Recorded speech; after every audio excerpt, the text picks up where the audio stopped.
This is where we hold them. This is where we fight.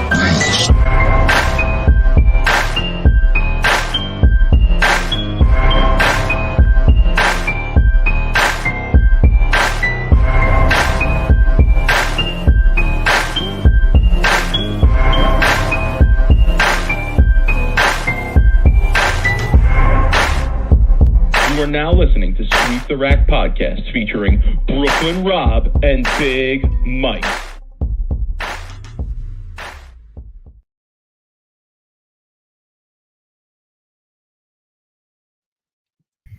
Rob, what's good, homie? Yo, man, 2 weeks, dude. We haven't been on. We missed last week. I mean, it's the summer. You know, you watch PTI or no? Not anymore. I don't watch. No? Is Kornheiser and Wilbon, are they still doing it? I mean, if it's Kornheiser and Wilbon, I'm in on that. But if it's not, I'm kind of out. And that was going to be my point. Like, you know, there's certain times of the year where you just don't get Kornheiser and Wilbon. You know? Is that what you compared us to? I thought we were more like Skip Bayless and Sterling. What's his name? Who is his other guy that he does? Skip Bayless used to do his Sharp. Shannon Sharp. Shannon Sharp. Yeah, I mean, because I've been called the Skip Bayless of bowling by Stu. You know, for my hot takes. But I get it. It's summer. It's nice out where you are. I mean, you only get like good weather like 4 months of the year. Phoenix right now it's 120, so this is saw, like the temperatures over there are crazy, huh? Dude, it's crazy. I mean, it's like the summer in Phoenix is like winter in like Jersey. Like it's like you don't go outside for like 2-3 months of the year. For us, summer, if you're gonna go outside, it better be to the pool, or you just kind of screwed. So yeah, I mean, it's a good time for bowling though. You know, you don't want to be outdoors. You kind of want to be inside, but unfortunately, we got boleros all around us who, you know, don't like to keep the centers cool because you know of the air conditioning bill. It seems like sometimes. Yeah, you got one of the boleros that Barstool is at right around you. Actually, we'll get into that in a few. Look, yeah, we'll get into that. I'll talk a little bit of Barstool, but it was literally 5 minutes from my house. But that's not really like a bolero center, Mike. Folks that's in like the chat. Here's what I want. Here's the ideas that I want when we get to that portion of the discussion tonight. I want to hear, you know, like how Rob should have played that if he chose to show up to the Barstool bowling thing around his house, or I want to know what could he have. Give me specific examples of things he could have done that you think would have been, you know, awesome in his representation of Sweep the Rack at the Barstool bowling event. Okay. Do you think they care about? They don't. I don't even know what the hell it was in the first sense of it. Yo, 737 last night in the chat. And the rosin. Rack tea and the rosin bag. Look Not bad for a hack. Not bad for a hack, son. I agree. All right, Mike. Let's get into your league review real quick. Well, listen, not really a whole lot of bowling people come here. We don't have just one league review this week. We have 2 league reviews this week. Oh God. Okay. Oh, and Lord. your boy has been on fire lately. I'm not gonna lie to you. Your boy's been on fire. Oh, look at a smile on your face. Oh God, here we go. Oh my God. So 3 weeks ago, on the Don Carter pattern, I believe it was, is what we were bowling on. I had a horrendous week, and I was just lost. I was lost for 3 games of the 4. And this league, the format of this league is that you bowl 4 games against the same 5 people for that week. Okay, and each week is a position round week. Right? So basically, like, where you are in the standings determines who you're bowling against and with. Okay, it's pretty simply boiled down to that. So 2 weeks ago, I was near the bottom of the standings. I was definitely in the last third of the standings. So I needed a good night. I was bowling on the same pattern, Don Carter, but I chose to attack them somewhat differently than I did the previous week, and I had a great week. I shot 202, 201, 225 193 for 821. Okay, 821 2 weeks ago. That week I won 24 out of 25 points. The way the scoring works is you get 5 points if you finish first for a game, 4 points, 3 points, 2, all the way down to 0. Same thing for series. So I basically won all but one game and one series. I moved way up in the standings. I shot all the way up in the standings. This week, I was on the second pair, okay, which meant that I was bowling spots 7 through 12 in the league. All right, now I was on the lower end of that because I told you I was down in the bottom third of the league. So I was in 12th place going into this week. And Rob, I'm bowling on a pair with a bunch of young bulls, okay? Mad strap on this pair, all right? Two-handedness everywhere, all right? And, yeah, I would definitely say, like, at the beginning of the night, if you watched us practice, you probably would have thought, oh, this old fat guy is definitely the underdog here. But listen, I went out and I executed. I played them much differently than everybody else to start. And I played kind of near the gutter and straight through the front part of the lane where everybody else chose to try and hook the lane and play the middle of the lane. That was a bad decision on their part. There were several 120s and 130s game one. Helped me get out to a decent lead because I went 182 the first game. So 182 game one. Not a great game, but made my spares. Didn't have any missed makeables for the night. Didn't have any missed makeables, I don't think, the week before either. 179 game two. My look went away a little bit. I was like, all right, the ball was hooking early. I was using a Brunswick mindset. My feet were on about anywhere from 6 to 9, 10 while I was using this ball. And my eyes were anywhere from like 5 to 8 in that same time. That started to hook a little early. Had no hold. If I got it right, it didn't look real great either. So I switched balls, moved in, and switched to a Venom Shock. And I went 211, 255 the last two. 211, 255 the last two for 827. Won the card game last week. That was worth 140. Won the winner take all last pot this week. That was worth 110, I think. So yeah, bowling Nice. good, throwing it good. Good bowl, I man. beat up Good on bowl. the young bulls this week, Rob. Hey, man, They thought they were going to beat up on me. I beat up on them. Now I'm going to be out next week. So I got a decent sub. I asked around trying to get a decent sub. I got a decent sub. So hopefully I don't take a huge hit in the standings. But regardless, I mean, it's nice to bowl good. It's nice to win. I won 21 out of 25 points. I think I went 4, 2, 5. Yeah, 4, 2, 5, 5, 5. So 5 for series, 5 for the last game, 5 for the 211, 2 points for the 170 something, 3 points for the 180 something, and I had 21 for the night. So good ball, man. Winning never gets old.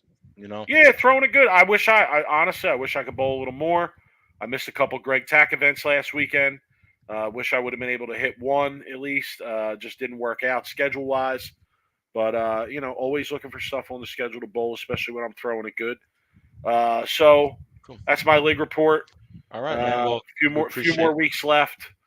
This was on the what pattern? Oh, it was on the Earl Anthony pattern. Is what we bowled on this week. Earl Anthony pattern. Kind of a challenging pattern, tricky pattern. But that's my league report. It's my league report for everybody interested. Good bowling. I'm glad to hear packing it up. I'm glad to hear you start bowling good. I know it gets frustrating if you keep bowling bad, but all right. Well, there's some PBA talk, Mike. So let's get right into it. There's some PBA talk this week, and normally in a normal year with the draft and the league and all that, we would get into the round by round, the teams, who the favorites, who the losers are. But we had years where we did mock drafts. We did mock drafts. I went on Beef and Barnesy and did a mock draft. You did. Safe to say though, and I'm in 100% agreement with you here. The luster has worn off the PBA league draft. Okay, I'm over now it. the league itself, I guess I'm not gonna really get excited until the shows start and like we get to actually start watching. But the way the draft is, Mike, and the way they're doing the draft, and it's on, is it really, and is it any even there is there any even entertainment factor on that draft? Is there any like interest or any motivation to even watch the draft? Yeah, And trying to figure out the logic between some of the head scratching picks that occur head during the draft. That's okay, one thing now that you could do if you're that interested in it. But can 100%. I And you just know can I me. just take a step back for one Okay, second though? Like, sure. to me, my being over the PBA draft, and really I'm going to be honest, the PBA League in general, is really because it still it still remains what it is, and that's sort of an exhibition event. Okay, that's really what this is. If we're being honest about it, it's an exhibition event. It's an event where, what word do I want to use? Where guys in favor, where players that are in favor can put an extra little check in their pocket. Ooh, in No, favor. Oh, hold on. In nobody's. favor. What you Well, got to explain what that what are you means telling in me? What are favor? you telling me, that there's not picks we can point to and say that pick was made because that person is in good with these people on this particular team?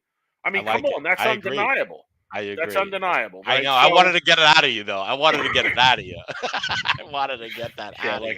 like I'm scared to say that. No, because So I'm agreeing here. Like there's some picks here that I'm gonna go over, and I made a list here of like some of the picks that were like ridiculous, like all head right, scratching ridiculous picks. hold that. Let's jump into that Okay, next. go ahead. But again, I'll put it as a question to you just to hear your thoughts on it. Like, you said you agree with me in terms of being over it. In Hmm.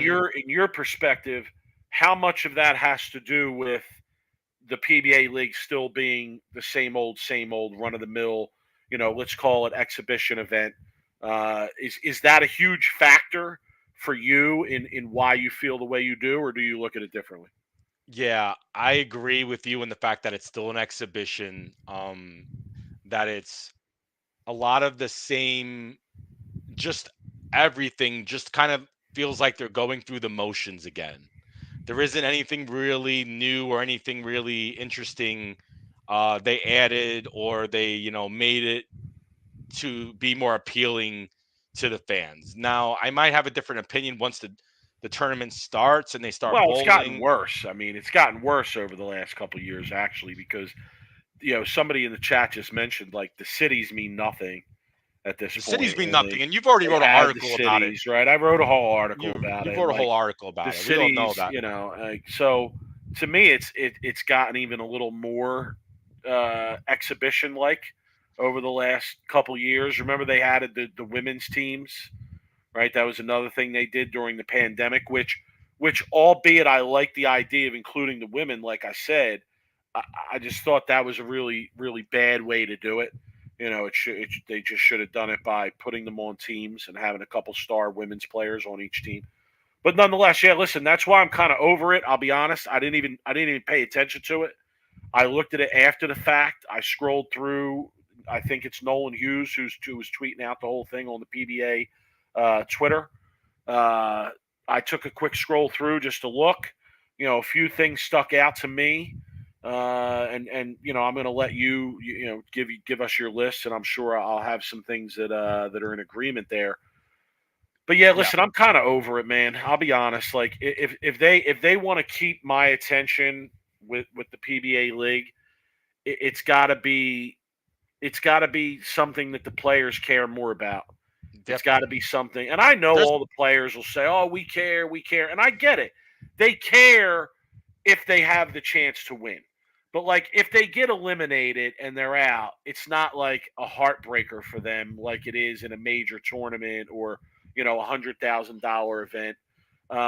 So yeah, I just think that the and it's a shame because I do think that when it first started, it had the potential to grow into something that was really an amazing product for the PBA. But I think they've kind of lost that opportunity at this point. Yeah, there needs to be more investment, I think, from the PBA in the league in general, right? There needs to be more uh, money, TV time.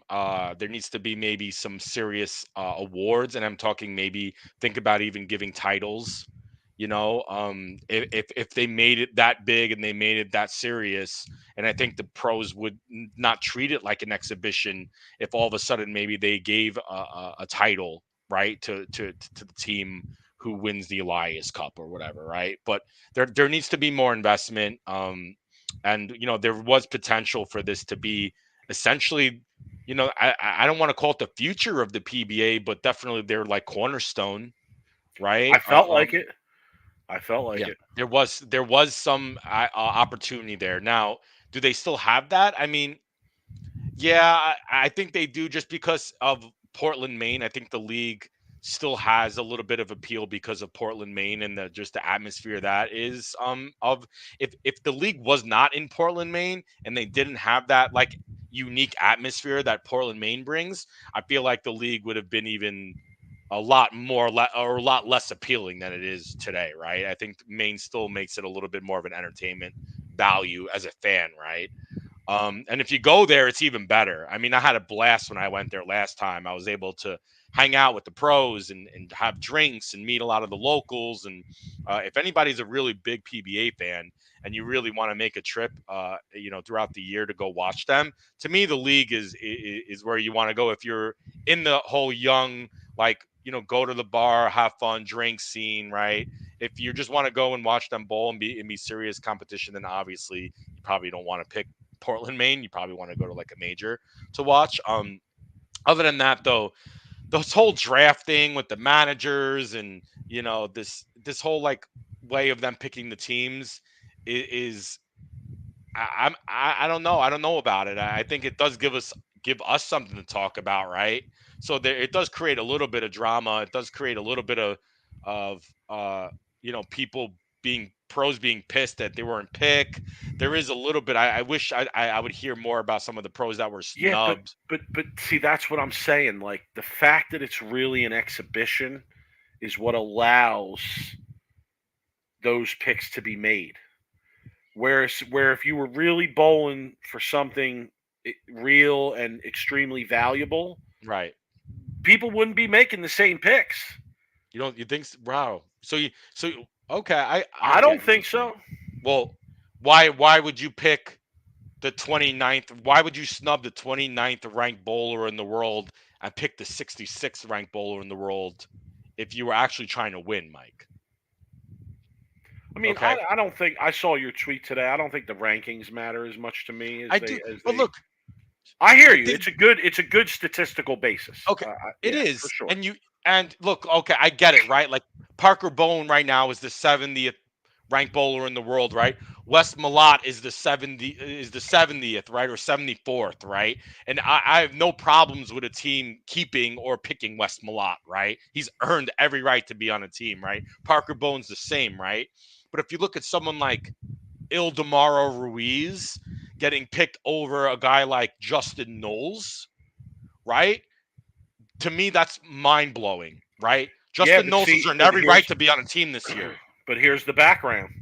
The background is that Ildemar Ruiz is sponsored by Charlie Mitchell in Bayside, Yeah, but and he that's moved to Portland, right, Maine, and he right. And lives up there. And I get it, but like that's what I'm saying though. Like, I'm talking. That's the politics of it, right? And I right. get it, but that's what, as a fan, like that's ridiculous, right? Because I don't want to watch the 66 bowler in the world bowling a team. I want to watch the 20. I want to watch Justin I Knowles. actually do want to watch Ildemar Ruiz as long as he's, mental basket case, and if I his wife is No, in the you're talking about stands Arturo. praying as Arturo, it's you're going on. talking different. Arturo, yeah, You're talking about uh, Arturo. See, Arturo, yeah. But Arturo's another head scratcher, right? Because Arturo was the 66th ranked bowler this year, and you're gonna tell me that you're gonna pick a Nick Pate, or you're gonna select a Nick Pate, a Mike Martell, a BJ Moore, a Matt Sanders, a DJ Archer. You're gonna pick Arturo Quintero over those bowlers that I just named? No. No, of course not. So obviously there's some politics going on, but as a fan, you want to watch the best in the world. You have 10 teams, you have 5 selections, you have the top 50 bowlers in the world. And I have a guy who finished 29th this year, 33rd, 42nd, 44th, 41st, 46th, 47th not being selected, but guys that are in the 70s and 60s because they're on a staff or they're getting sponsored. Yo, as a fan, that's bullshit. I want to see some of the best in the world compete against each other. I don't want to see, guys who finish 60 or 70, and I don't blame guys like, Mike Martell, BJ Moore, Ronnie Russell, Matt Sanders. I don't blame them for being pissed because if I was Justin Knowles and I was Matt Sanders, I'd be furious that someone like Ildemar Ruiz and Arturo Quintero and Anthony Lavery Spar got picked over me. I'd be pissed. Yeah, no, I'm sure they are. I would love for them to be vocal about it. Hey, Yeah, like, Ronnie Russell every once in a while might throw something out on Twitter. He might give us a little bit of a breadcrumb and a nugget, talking about, how shitty he might bring up something every once in a while, like to take a jab. But those guys are just quiet a little bit on Twitter. If that was me, they're afraid, obviously, to get fined. I would imagine they probably would get fined if they would express their frustrations. No. Yeah, no, I hear you. I just No, I love how I Stu think picks. I love how Stu picks the only person that is 60th that I name, and he puts that on the message board. But you didn't bring up Justin Knowles. You didn't bring up Mike Martell. You didn't bring up DJ Archer getting snubbed. What about those guys that I named? You didn't bring up any of that. Because you're sitting in your cushy team and you're getting selected every year. These poor guys that have earned the right to be on the team are sitting on the sidelines because of the bullshit PBA politics, the bullshit corporate sponsorships, and the bullshit people they know, their brothers, they're best friends with so-and-so. The whole fucking the whole process is bullshit. Sorry, I'm venting my frustration for these guys. Stu got retained instead of Barnes. Yo, Barnes. Right? Yeah, you're right. Yeah. It's BJ Moore finished 44th. He's 44th ranked. Is he on the team, BJ Moore? I didn't see BJ Moore's name, but I mean, I guess I'm wrong because Stu probably knows better than I do. I swear to God, I went through all that. Let me throw this out there. Go ahead. I'm gonna look now, and I don't. If I'm wrong, I'm wrong about BJ Moore. And I could be wrong, and I'm a hack. So yeah, BJ Moore did get picked. You're right. I'm wrong. I'm sorry, but I'm still pissed for Matt Anderson and DJ Archer. Anything could be tough for me bowling on it. But am I out of line for saying that the conditions that they bowl on in these events aren't the toughest? I mean, is that out of line to say that? Because it's an exhibition, so they don't put out. Right. So again, that's what I'm saying. Like, if it didn't have that exhibition type slant to it, right, and it was just tough conditions, big money on the line, I think you would see a lot of different picks. The Portland Lumberjacks dropped Packy Hanrahan, They dropped Packy Hanrahan. Okay, and he got picked first in the draft. Like, have you ever heard of such nonsense in your life? Like, I'm sorry, like, no disrespect to whatever players they kept. The questionable one was probably Wes, but like, I mean, come on, like, imagine that. Imagine if an NFL team dropped one of their players and that player got picked as the first pick in some sort of draft. Like, their fans would be out of their mind, And Kevin, I think I'm going to say it right here. Haber, right? I'm not going to say Herbert. Haber brings up the point about team chemistry, and some teams might want other people on their team because of chemistry. And, maybe the Lavery Spar brothers want to bowl together, and the Tang brothers want to bowl together, for chemistry. Look, I bowled in college bowling, okay? Team chemistry matters when you're bowling all year together and you're in a whole season together. These guys in the PBA League, they bowl 1 week, 2 weeks, a whole year. A lot of these guys know each other for 15, 20 years. The team chemistry isn't really that. When you're at that level, Mike, and you're that high level, team chemistry to me is the last thing I'm going to pick. A 66th or 63rd bowler like Ildemar Ruiz over someone like a a DJ Archer or a Matt Sanders or a Justin Knowles, who have every right and earned every right of it this year to be on a team. But instead, they want to pick their own brother, or they want to pick a guy on their staff, and the whole thing is kind of It's kind of bullshit. I don't know. Yeah, well, listen, I mean, if you want to see the most meaningless qualifying block of the PBA year, attend the Team Baker event qualifying block. Yeah, they don't even want to Okay. be there. The pros. It's They like rather, it is they the want to be there. fastest, most efficient block of bowling you could ever possibly see. Okay, and I've said this before. So like again, I think that from an outside perspective, yeah, it's good entertainment to put on TV for bowling. Don't get me wrong. I think that the casual person who puts this on when it airs is going to be like, oh, this is awesome. Oh, and that's great. That's great. There's a lot to be said for that. But for the true fan, for the hardcore fan, I feel like this has jumped the shark. And I feel like there's not a lot left here for the hardcore fan. You I just want to see something different, Mike. The format is set up in a way to encourage upsets, to encourage a lot of roll-offs. So like it's not even really a legitimate test of who the better team is. You get to see some cool matchups. You get to see some cool arrangements of players. And let's be honest, the better players, the Simos, the Tackets, the Belmos, they rarely win that. They've been non-existent in this, John. No, They've been non-existent in this, John. No, Okay? look, and here's the thing is, and listen, you want a hot take? My hot take on that will be because it's the most it's just them killing time. Okay, these guys have made hundreds of thousands for the year. They're used to bowling on in major finals for six figures. They ain't getting up. They ain't getting up for a team final where they're probably making 10 grand if they win. I mean, they're doing it because they have to do it. So okay. Stu in the chat saying the format is different this year. I didn't see anything on it. He's saying they should have released it, so I'm assuming. Yeah, because the marketing isn't shit. They ain't doing nothing with the marketing. Oh my God! Look who it is. Yo, man, I'm happy he comes on, man. My goodness, this guy. I'm all about JP, man. What up, man? Hey, you're rough on me on Twitter, bro. I know he's rough on both of us on Twitter, man. Bro. Yo, I hope you're doing well, though. Yeah, I hope you're doing well. I hope you're living it up, dog. I hope you're doing your thing. Listen, I'll watch it. I watch everything, but again, like, am I taking it that seriously at this point? I'm really not.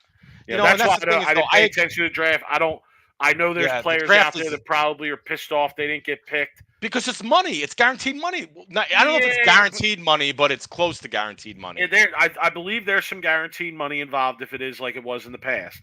But it's not a significant amount of guaranteed money. So look, but still, as a nod, Rob, you're right. That as a nod from the other players of like, hey, great bowling, you deserve to be here. It's wrong. It's wrong. I mean, there's guys that Justin Knowles deserves to be in the league. DJ Archer deserves to be on a team, right? And that's what my biggest argument here. But look, that's why they make the draft, and it could be controversial, and it gives us something to talk about. So maybe that's the reason why they did what they do, is because they want to make it something people talk about, right? But we all know because we know a little bit more what's going on than the casual fan. Like you talked about before, there's just more favor or in favor type stuff, right? Like there's more behind the scenes. Like that's my point. That's part of my point, though. Like you just said, oh, they do it because they want people to talk about it. Like maybe who's talking about it? I don't know. Who's talking about it? Like the real fans ain't talking about it because we've seen what it is already, and we're kind of over it. The casual fan ain't talking about it because they don't even know about it. Right? I mean, you're right. Look, like I said, I just frustrating as a fan. But you know what? Like I didn't watch the draft. Honestly, Mike, and this is my honest, I really didn't give a shit. I didn't. I looked at the results after. I saw some questionable decisions. It wasn't like I was so like angry about it, right? I don't care. Like you said, it's an exhibition.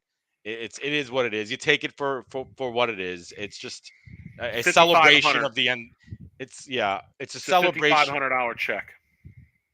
I mean, it's a celebration for the end of the year for this season, right? And as we know here, we're not a big exhibition type fun, show type podcast, right? We like Some people serious call me competitive. the enemy of fun, bro. You are the enemy of fun for a certain reason. I mean, you were getting on some of those kids in JOG this past week. Anyway, okay, enough about the PBA League draft because I don't want to spend. Can I close with this though? Sure. Do something with a PBA because you got a good product there. You got. I mean, they run the stupid LBC nonsense. Look at all the money they're throwing at that nonsense in Milwaukee in the middle of the summer. Okay, come on, do something with the league. Do something with the league. Do something different with it. Make it so that it rises to a more serious level of competition. Right. All right. Agreed. We'll end with that. Agreed. Rob, Bolero. Well, anytime you start a sentence with that, I don't know what to think is coming out of your mouth after that. Oh my God. Bolero has teamed up with Barstool. Oh. Okay.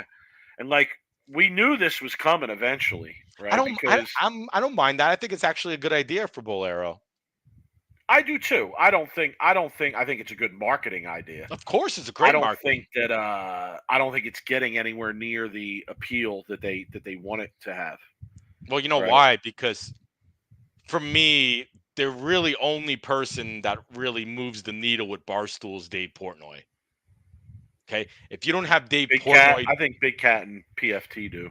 Maybe to a certain extent, but if you're Bolero, you need to make an agreement with Barstool, and you need to get Portnoy to get behind at least a little bit of the marketing if you're going to be in some kind of agreement, because he's the one who really pushes that needle with the people. He does. If they were smart, they would have him come in and do a pizza review and a wing review, sandwich review. Something. Yeah. I got to stop giving stuff out. So look, and the reason why I say that is because the Barstool event was 5 minutes from my house in North Scottsdale. 5 minutes. And you think as a bowling fan and a Barstool fan, right, I would have went there? No. But if you would have told me Portnoy was there and maybe Portnoy was bowling and I would have had a chance maybe to win. You would have been in there slapping them out. Whoa! I would have been – no, but I mean, look, because Portnoy to me is the face of Barstool. And as a guy who watches the pizza reviews – and who, knows about his gambling and how outspoken he is. And he's, attention. He's a main media guy for Barstool. I would have shown up. I didn't know who these people are at Barstool and what they're doing. And I didn't know what I was going there. I didn't want to go. There was no interest or appeal for me to go. But you bring in Portnoy now as a whole nother ball game. If they were filming a pizza review there, I would have for sure went and I would have tried to get in the pizza review, yelling, screaming, whatever it is. I don't know. That's just my take on it.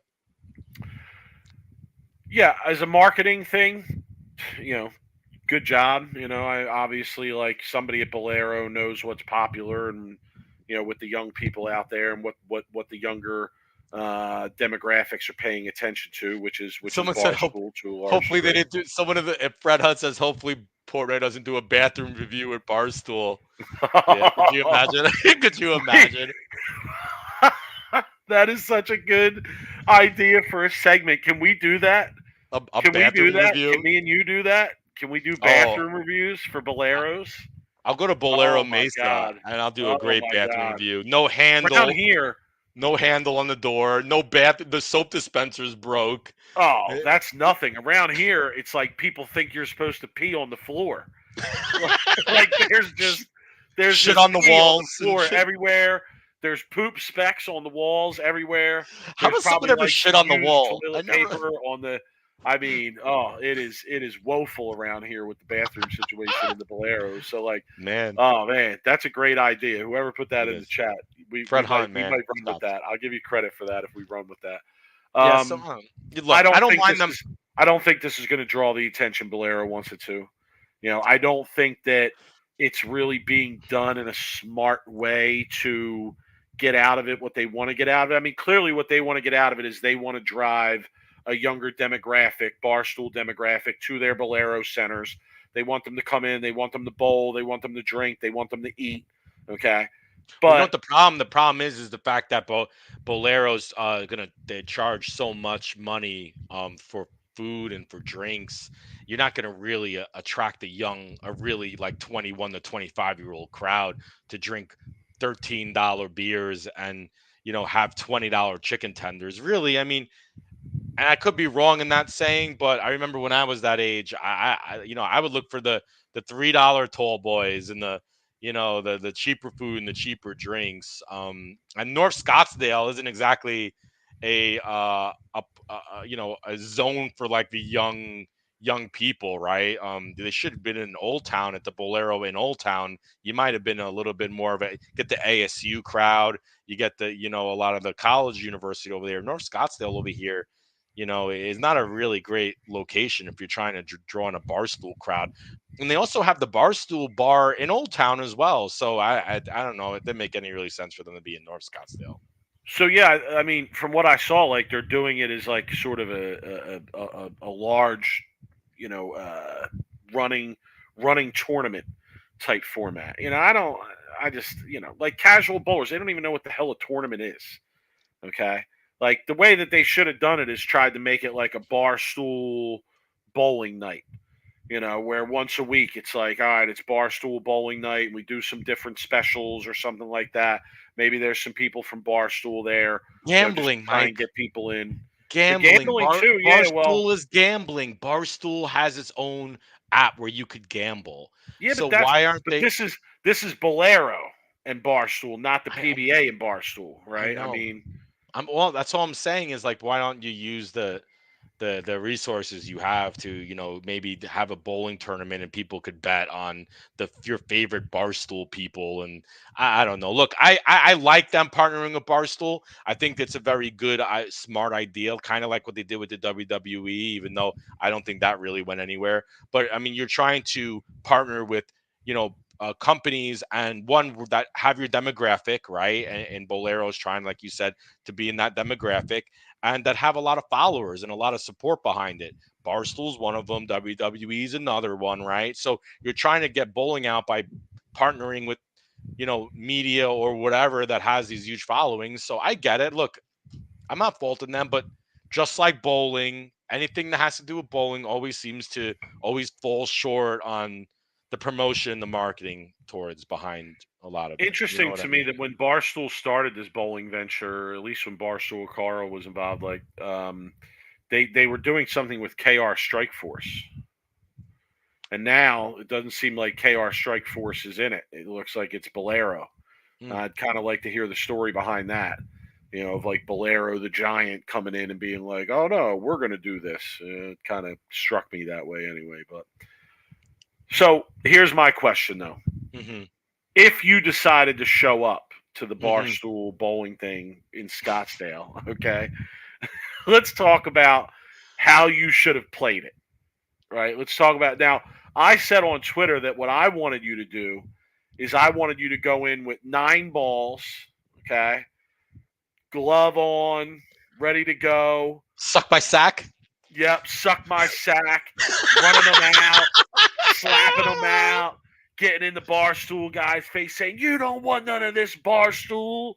You don't want Yeah. none of this. Who do you Okay. think you are? I am. You are. You Yeah, are. I am. that's right. That's Suck my right. sack. Yeah. I mean, that's how I would have I mean, if we did this full time, okay, that's the kind of content that I would want to do. I would want to mic you up, put a camera on you, right? Sort of like disguised Brooklyn Rob. Walking You like don't even need a PDW. disguise Like because no one knows who seriously. the hell. Yeah, the Mustache. Oakley glasses Mustache. on. Right. Yes. And like go in there, expect like 4-lane courtesy. Get up on the lane and be like, yo, buddy, off the lane. I'm trying to bowl here. Yo, buddy, off the lane. I'm trying to bowl here. Like, yeah, I mean, just totally. I would have loved to have seen you go in there and just totally play up the stereotypical insane bowler. Or how about Okay. I could have dressed up like Bigger and McCracken, because that's what probably everybody's Kingpin Yes, name Robert on the back of Hamilton, your name shirt. on the back of your shirt. Oh my God, no doubt, Yeah. absolutely. Okay, Yeah. Absolutely. Oakley's Undercover on. Yes, bowler. Fred. People in the Oakley's chat, on. undercover bowler. I walk in there and I'm just like, maybe I'm bowling lefty and I'm bowling like 120s, and then I No, challenge I don't someone want and that. I don't want that. I no, want you coming right out of the gate. Strike one. You're running out like, I'm here to bring the pain. I'm here to bring the pain, baby. You and just know, mic it up and just just like look at people's reactions. yeah, That just would have over been the good. top, I, like a a put together character from all the great characters in bowling that we know. bowling that Pull are some stereo Stillman moves. cliched. Like I'd like to see you pop your shoe off and throw it down the lane at one point. See what they all Moonwalking. do. Do you remember that Chappelle skit with James Gutterball and he moonwalks Yep, with a towel and he's wiping people's yep, heads and shit? yep. Like, so, all right, man, I would, hey, I didn't even know they were gonna be there until you sent that to me a day before. But maybe we find out next year they come to my area. Maybe I'll put it Oh my together and I'll roll God. in there and we'll Oh, do it. I'll that mic would it up. be so good. I'll have someone following me with my GoPro behind me, and we get it all on No, video. it's gotta be hidden camera style. Oh, It's gotta okay. be hidden camera style. Yeah. We gotta put some mics around before you even go in. I mean, we need Talk to to the hear and manager. see Yeah. what's going on, because you know what their reaction is gonna be a funny part of it too. Yeah, they would probably kick me out is what would happen. They would Ugh. that or I'd be the main focus of the whole deal. Barstool Invitational. Who invited you? I You am. just yeah. I did. And now I I'm think gonna you kick your are. ass. I am. You are. Oh, Suck my sack. it's so good. It's so good. All right, That's all Mike. I could Maybe think next year about we'll when I do it. saw that. It's all I Maybe could think next year we'll about when do I it. saw that was, man, Rob needs to go in there and just go full bowler on them. All right. Well, let's talk some real bowling action because we had some PBA 50 going down. They're running their PBA 50 World Series of Bowling. So I know is that your second favorite week of bowling, Mike? Since the PBA World Series of Bowling is your first the first week. No, not No, necessarily, I figured. but it's cool. It's cool to It is cool. see some of the some of the old names and some of the greats of the game. Some of the greats of the game out there doing their thing, still competing at a high level. Um, Let yeah, me say something real quick. props to the guy who won, Dan Knowlton. Dan Knowlton. Yeah, I he mean, beat some big names. I don't know who Dan Knowlton is, but goddamn, Dan Knowlton. Dan Knowlton did some mowing Soul down of searching. some monsters on his way to Soul that title. searching. He was So in serial killer mode. So yeah, so Dan Nolan won the Del Ballard Championship. He beat Troy Lint, who just came off a just won huge, the I U.S. believe, Open, right? U.S. Open, right? So and then Tom Hess and John Janowitz, right? Which the two names you consistently see now in the top 5. It seems like. And Barnes. Yeah, and Barnes. Barnes. Barnes has been Yeah. bowling well. Yeah, And then and listen, it's really cool to see instances of guys like Troy Link, guys like Dan Nolan. I'm sure I don't know Dan Nolan, but I'm sure he's been around bowling for a while. It's cool to see guys like that get to go out and compete against some of the guys that they look at as legends in the game and beat them, and win that title. I mean, it's an awesome thing. Yeah, I mean, I'm really a little bit surprised because here I am, PBA 50, and I'm thinking guys like, Pete Weber and guys like Chris Barnes, who has been bowling really well out there. But here I think like Brad Angelo and like guys like that are gonna just completely run over every week. These guys, right? And that's not the case. Yeah, Paul Fleming. There's a name in the chat from TD. Paul Fleming, man, I loved how Paul Fleming he was threw it back great. in the day. And His then game was amazing. so John Rakowski just won the Monticelli Open today. Okay. Actually, he's a Florida guy, so I'm sure my brother in the chat, I'm sure he probably knows him.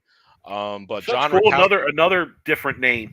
another name that I'd never heard of, beat Tom Hess, and Brad Angelo, Ron Moore, who's another senior who you always expect to be in the top 5. He's an absolutely amazing bowler.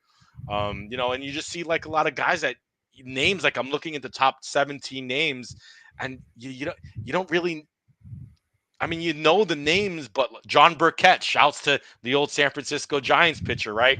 I got to throw a shouts to Bruce Falcon. Okay. making the top 15. Bruce, Bay City, Michigan, man, my guy, dude. Known him for a while. And then yeah, just like Chuck Ritchie Jr., right, which we know from the commentary, and Tom Adcock. So PBA 50 is fun to watch, Mike. I'm just sad that it's not on the weekends more. It's during the day, during the week. I don't get a really chance to watch a lot of it because of work. But the PBA 50 World Series is cool. It gives those guys something to bowl. And this serious competition. I do have to talk real quick about Pete Weber. Pete Weber is really the only bowler that I follow on Instagram for a certain sense, right? I mean, I follow Bill and I follow some other, but Pete Weber, I could watch him throw the ball all day. He puts out like 7 or 8 videos of him throwing the ball. There's something about the way he throws the ball that is like, I'm still in awe watching him throw the ball. I don't know what it is. It's his release and the way he it's his touch. It's his touch. It's his The touch. guy That's has. what it is. I agree with you 100. I mean, I feel the same exact way. And yeah, it's his touch. It's like he doesn't do much to it, but he does so much to it. And it's amazing. His ball is so great. It doesn't matter how much surface he's using. His ball never reads the first 40 feet of the lane. If you really watch his ball go down the lane, I don't think it's rare to actually watch Pete Weber's ball roll early. His ball never reads the first 40 feet. He could be using a 1,000 grit IQ tour, and you never see the ball read earlier than 40 feet. He's incredible, and I love watching him bowl. And I'm kind of always curious, like why he's not having a great year on the PBA 50 right now. Because I don't think has he made a show? Has he made a top 5? I don't know or even remember this year him being in the top 5. But something about if they had a machine or something they could implant in your brain, like a virtual reality thing, where you could your brain would take over your muscles and allow you to throw it the exact same way that somebody else throws it. You could pick and choose who you want to throw it like, and you could literally feel what it's like to throw it like that person. I mean, yeah, Weber would be the pick. Choosing Weber. If I only have one pick, I'm probably choosing Weber. Like prime Pete Weber, like prime Pete Weber. Like U.S. Open win, like who do you think you are? I am Pete Weber. Well, I don't even know if that's prime Pete Weber, honestly. I think maybe prime Pete Weber is probably like 80s Pete Weber, early 90s, right? Pete Weber a little bit, and his game's a little having different. A little bit of fun. So yeah, maybe I would want to throw it as like different variations of Pete Weber, like Pete when he was 20, Pete when he was 30, 40, 50, right? Dude, my man's won in every decade since the 70s. He's won a PBA title or something crazy. Jimmy, what's good? Jimmy says prime with a glove and sunglasses. Yeah, dude, baby. Prime. Yeah, prime baby. Pete Weber. But anyway, so if you don't Pete was just up PDW, he says. Dude, prime Pete Coke Pete Weber is unbeatable Pete Weber, right? Russell, mullet Pete. Yeah, right? I want to see what it's like to throw like mullet Pete, no doubt. Also, Charlie Tapman, he's been out there bowling. He crossed next to him for 3 days. Still incredible to watch. His back is pretty bad now. I mean, that would make sense. But look, if you don't follow Pete Weber on Instagram, give him a follow. And he puts out a lot of videos, and all the videos is just him throwing the ball. And it's incredible. I could watch it all day. The only thing I ask Pete is if you could stay balanced, because I can't normally see half of your shot because you fall off every shot, and then you can't see your ball hitting the pins. And I think that's the most fun of Pete Weber's game is actually watching the ball go through the pins, because it really is a thing of beauty. It really is. And I hope Pete gets back to 90% Pete out there in the 50, because a 90% Pete is going to beat 99% of the PBA 50, right? So I hope he can get his back together, because a PBA 50 with Pete Weber is a PBA 50 tour that everybody is going to, would benefit from. All right, so we still got an eye on the PBA 50 World Series as well as they finish up there. Rob, there's more bowling action this weekend. PBA Skill Challenge That's interesting. Okay, They're not PBA gonna. skill challenge where a selected field. I think it was the top 8 Yes. in the Storm Cup events. Is that what it was? Is that what they referred to that series as? I Um. forget. I think they referred to Yeah. it that way I last had it year. up. I was reading about it, but Okay, I don't. but I don't, I don't remember that top part. 8 players in one, it basically in the non-televised events this year is what it came down to, Hmm. right? In those non-televised events, if you were in the top 8, you get entered into this PBA Skills Challenge, right? So basically, they're just doing matchups: 1 versus 8, 2 versus 7, so on and so forth. But the catch here is that they're all going to be using the same ball, and Hmm. it's a specifically designed low flare ball, like Hmm. older technology, and they're Hmm. going to be bowling on lighter lane patterns. Lighter oil, old school, if you want to call it that. Okay. So you know, Um, my first thought is when I read this. hmm. My This first is how, thought is, I love this shit. well, you do, but I also, when I first read the plastic ball challenge years ago, I really like that. And then idea, and then my first thought, and this is how much of how not confident I am of the PBA. My first thought was, how are they going to manage to fuck this up? Because everything seems to be pretty cool, right? The format looks good. You know, them using, a tough ball, right? Like a low ball, tougher patterns, match play. Um, I probably would have rather see this on TV than the hours and hours of awful footage they had of the qualifying. I'd rather see this tournament on TV than the bullshit they put on the TV the last, 2 or 3 weeks ago, right? This deserves TV time, right? But it's going to be streamed on Bowl TV. So obviously, people who paid for the subscription like we did, it's a benefit for us to be able to watch this. But me personally, I'd rather have seen this on TV and been able to bet on it too. I just want to throw that in there. Yeah, really interesting event to me. I wish there was more of an open field here. Like I wish, and Oh, I'm not picking on this person by saying this. I have a relationship with this person. I wish somebody like Joe Paloozic was allowed to enter an event like this, mm, because there's a guy who, like, you know for a long time has preached about the impact of technology and advancements in the game, right? Just hmm. generally speaking. And yeah, I'd just like to see, like, here's a playing field where you're using scaled back equipment, scaled back lane conditions, and So why see don't? see how it turns out. See if But the here's if the if the results turn out the way you think they would in a larger field. Here, it's hard to say. I mean, no matter who wins, you're ooh. talking about a really good bowler. So So I like this idea because I think to expand on that, right? Running a little bit of an open tournament, right? And have special invites, right? Bring in a guy like Joe Paloozic. Maybe Brian Voss maybe still bowling. Bring him in, right? Bring in some of the really amazing shot makers, right? From Walter Ray. You bring in, maybe get Norm Duke to put on the gloves again, right, in the bowl. no, he ain't coming out. I'm just saying, I'm using that as an example, right? Bring in some of the shot makers, and then you have a lot of the young two-handers, right? And you bring them in, right? And let's see what happens, right? You're bowling on a tough shot. Everyone's using the same ball. Are the two-handers going to come through? Are the shot makers going to bowl good, right? And I think there's a lot of opportunity to really see what's going on right now in the sport. Is it the equipment? Is it the lanes? Like, I don't know. Like, I think this could be expanded to something more interesting. Yeah, it's such a small sample size, just 8 guys, but also cool that they're doing it around the youth masters.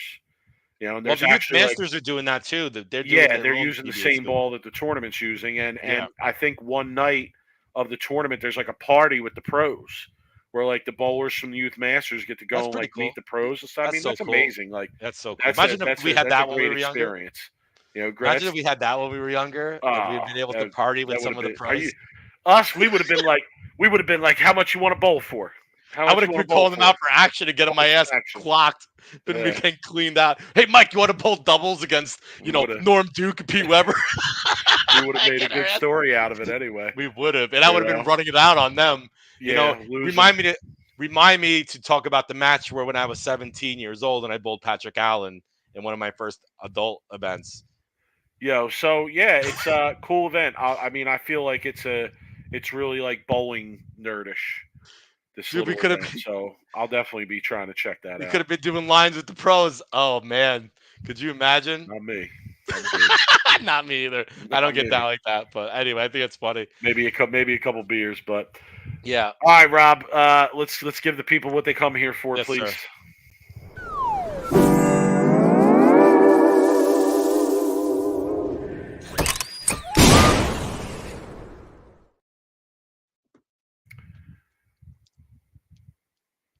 Go ahead. You go first. I'm gonna go first because I think we're in the same area of the worst of the weeks this week. And I really have to give Motive worst of the week this week, okay? And I really have to. I'm not saying I want to, but I'm saying I kind of have to, right? To entice bowlers, young 15, 16, 14, 17-year-old, 13, whatever it is, a junior gold, to entice them with a bowling ball, to make them look completely awful for the whole week of the event by cutting their hair. They definitely deserve worst of the week for doing that to these kids. I probably, if I was when I was 16 and I wanted a bowling ball, they probably could have convinced me to put a Motive logo in my head for a free ball at that age, because a free ball was, what was it was the best thing about bowling, right? Was when you got a free ball. I do, applaud them for a very, very well thought out marketing ploy, which they knew they were going to get a lot of social media, and that they had to separate themselves from a Storm and a Brunswick, where people were going to be videoing. They were going to be talking about it, right? Wasn't that smart though? Like, hey, we need to separate ourselves from Brunswick and Storm. Let's go the hazing road. like, was it really that smart? I mean, Is hazing cool now? Is it cool again? I didn't think it was cool look, anymore. it's not hazing because they were giving these kids free bowling balls. It is hazing. It's hazing for a free bowling ball.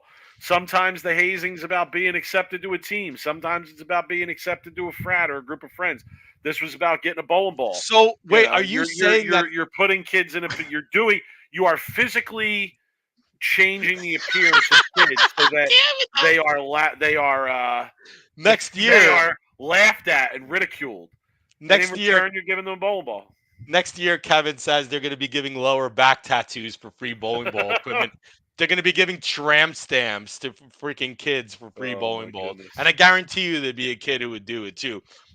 Look, all I'm saying is, like, sometimes, publicity is publicity, regardless if it's bad publicity, if it's good publicity, right? That's all I'm saying, right?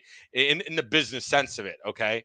Now, I understand why people were just like, what in the world is going on? Like, I think we were getting sent tagging and messages and, hey, you see this, what they're doing, whatever. So what you're saying is they were hazing future patch pirates. Was this that's why I would give them worst of the week, because quite honestly, I see a lot of guys that are patch pirates for Motive and they stink. Okay. They might have the worst patch pirates out of the whole bunch of patch pirates. All right. Okay. They give free balls to people that don't even bowl, son. All right. Let's be honest. They give free balls to people that don't even bowl. So you're going to make some kid cut his hair like a jackass and look like a jackass for a week for a free ball when literally you give out numerous free balls to people that don't even bowl every year. I mean, come on. Just give the kid the free ball and keep it moving, son.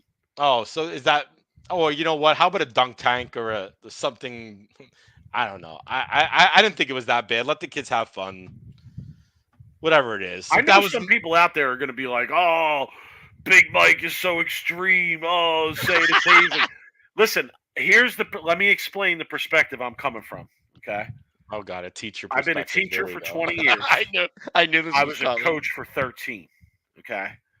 No way in hell would that fly in any setting that I've worked in. Okay, and I felt like sometimes it was really relaxed. So like no chance. But yeah, listen. Yeah, let the Um, kids get humiliated. It's all in good fun. That's what TD said in the chat room. Whatever.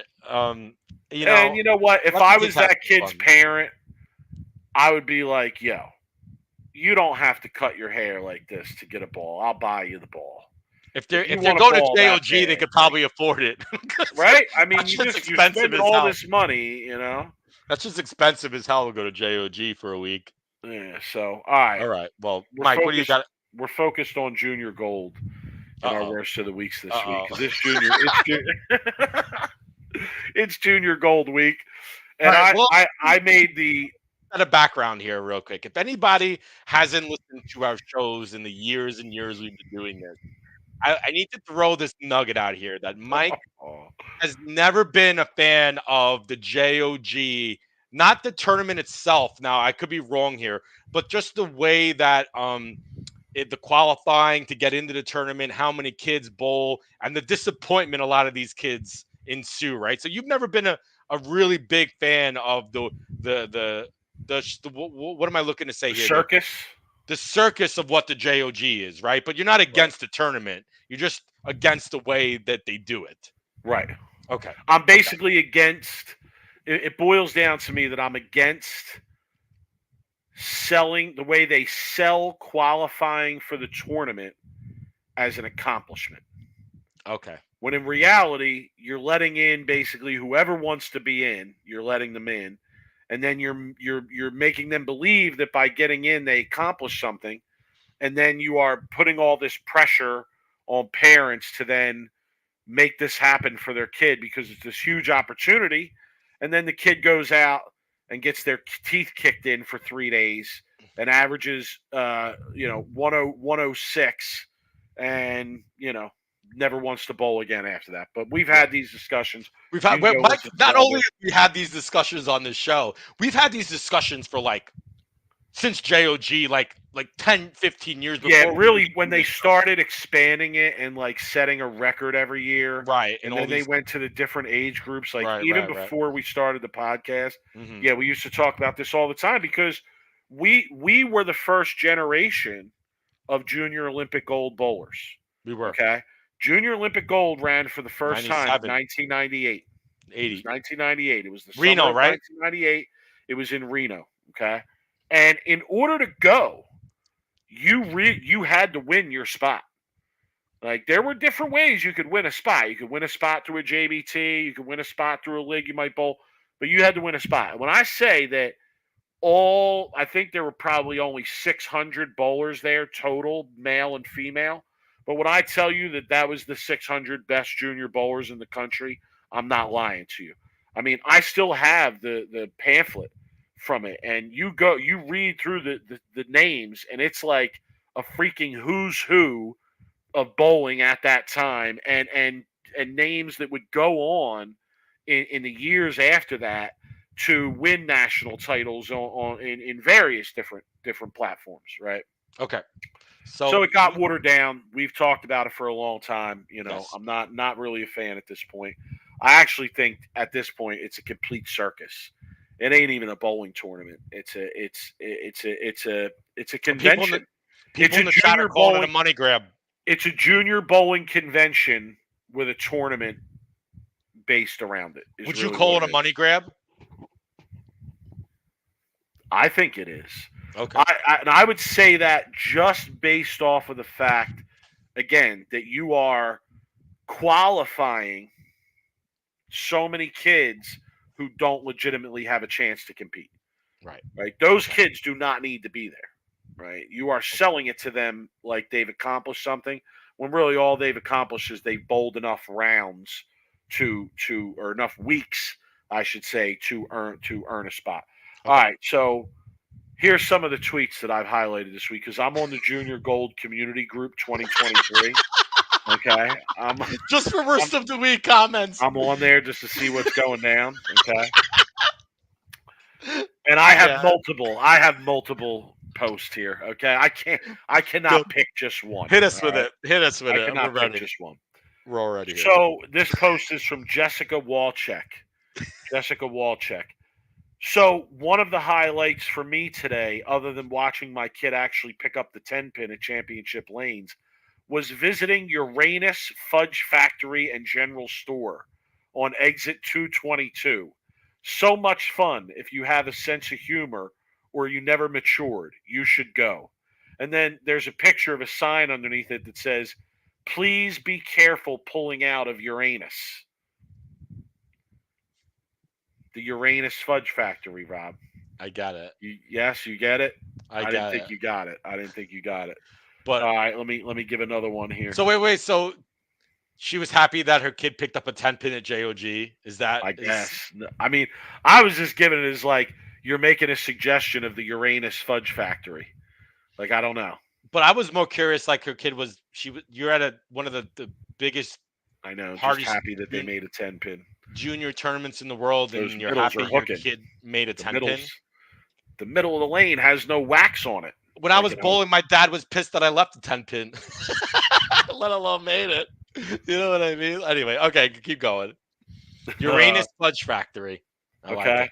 This post, now I'm going to say a couple of these posts have a common theme of people trying to rat. Ooh. Okay. Ooh. People, it's cutthroat at Junior Gold. Cutthroat. Okay. Making It's 10 pins. cutthroat here.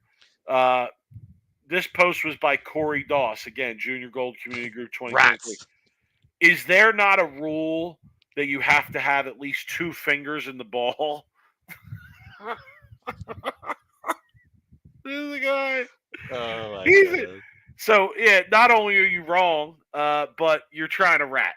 Right? That's what this post is about. If somebody responded to this post and said, "Yeah, you have to have 2 fingers in the ball," this dude would have ran up to a tournament director and been like, "This kid's only using 1 finger in the ball. Disqualify him." Okay, good to see people doing that. Good to see rats.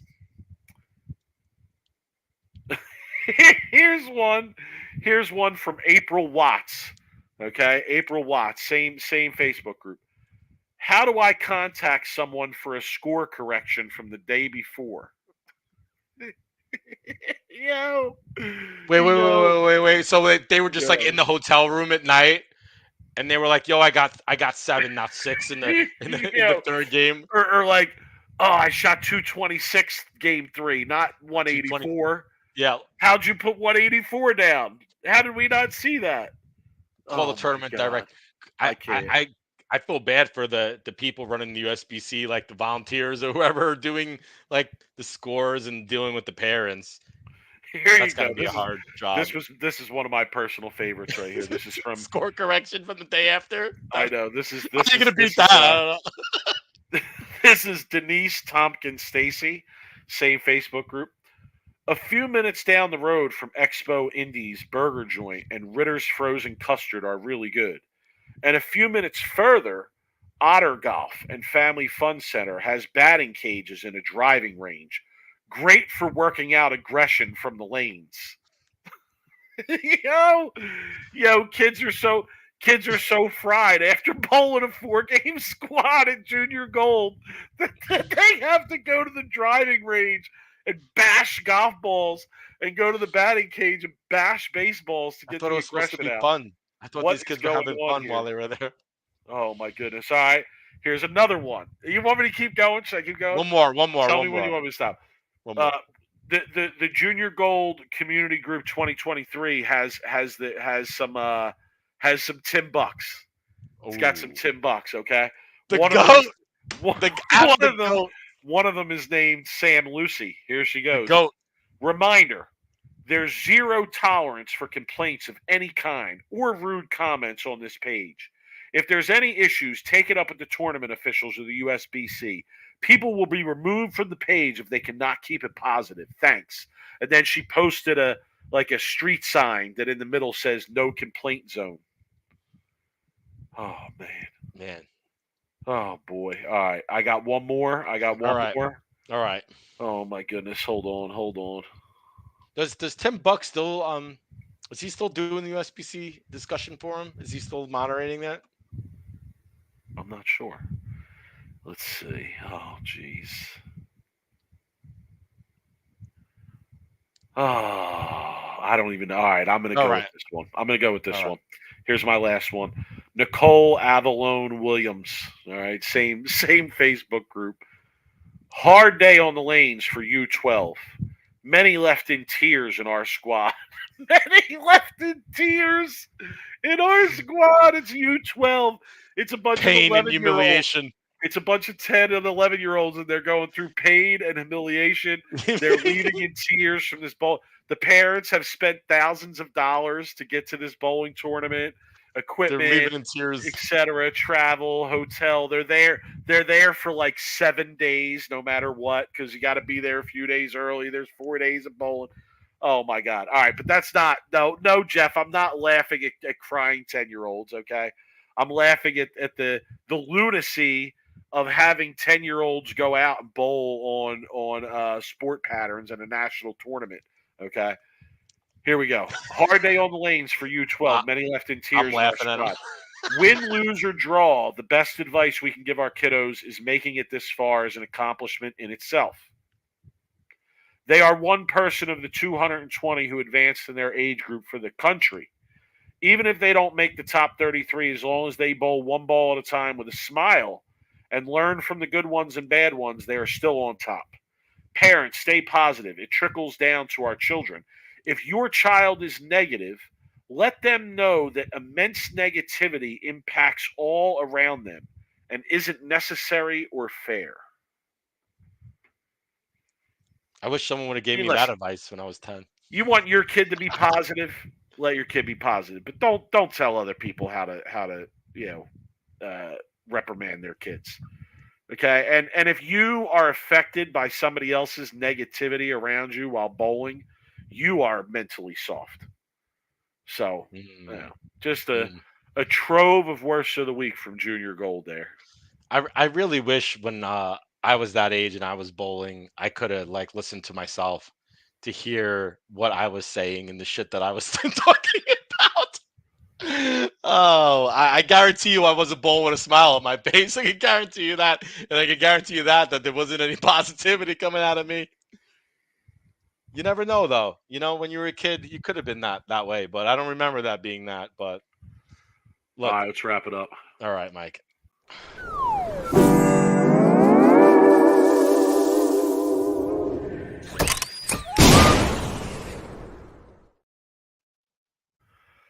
All right, final thoughts, Rob. Honestly, I got nothing tonight. I have no final thoughts. I'm gonna pass it to you. I think I let out all my frustrations with the PBA draft and everything I needed to talk about tonight. Yeah, my final thought is, tune into that Bowl TV. Tune into that Bowl TV. Stay tuned in. You got the World Series of Bowling for the seniors going on. You got that skill challenge this weekend. So even though the PBA season has calmed down a bit and there's not much quote unquote PBA action, there's still a lot of content on there. So definitely check those guys out. I know I'm going to try and get on there this weekend and check it out. It's easy to like fall out of that habit of getting on there when the PBA season isn't going. But they really, having bowling in one place has really brought a lot of content to that channel. So, I encourage people to get on there and check it out. I mean, to me, that's been the really, really one positive out of this year that as a fan you could really talk about is the fact that the PBA 50, the PBA, the PWBA, everything is on the one streaming service. And for me, it's been great because I'm watching bowling content that I normally wouldn't have watched previous years when PBA was on Flow and the PWBA was on Bowl. This is my Agreed. first year having a Bowl TV subscription, right? So to me, this has been a great year. I'm watching a lot of women's bowling now, a lot of ladders, a lot of PBA 50. I'd imagine. I'm really asking here: is Bowl TV, are they doing streaming for the Junior Gold for like the finals? No, because I mean a lot of it is streamed, but they're not doing the finals because it's taped for TV. Oh, they were going to be on TV. Yeah. The finals. That's right. Okay. Yeah. I was just curious. I'd have been like, that'd have been cool to be able to watch at least a lot of the junior gold like action too, like the later rounds, right? True. When it's so Yeah, you can. I think you can check those out. In terms of like Yeah. later match play rounds, bowling down to the show. But once you get down to the show, no, I don't think that they're streaming it anymore. Yeah.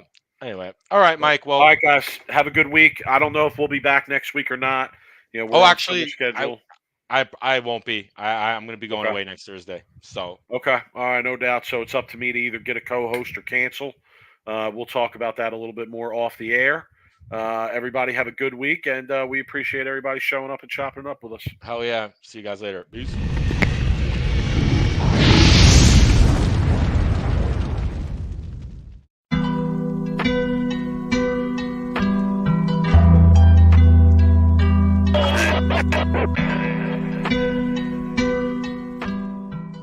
You are now listening to Sweep the Rack podcast featuring Brooklyn Rob and Big